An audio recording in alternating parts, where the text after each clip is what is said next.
laabnay 30 iyo dhowrka sano ka hor inay dib u soo rogtay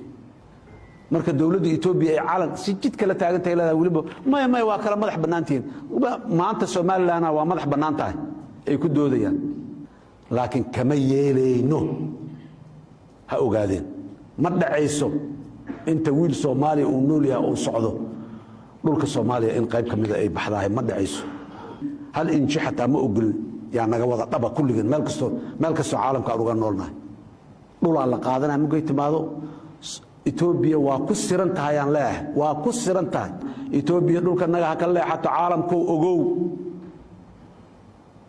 caalamkana waa u baaqaynaa Itoobiya dhulkeena ha ka leexato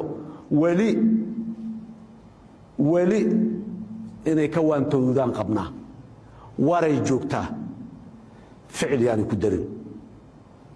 maanta waa isla warameynaa ayaguna waa warameynaa annagana waa hadleena ayaguna hadleena annagana waa hadleena hadal ay joogtaa war ay joogtaa maalintay ficil hal tallaabo oo ficil ay dhulkeena u soo qaadaan 2 iyo 3 iyo 4 qaadayna ayaguna yeeni ku kadsoon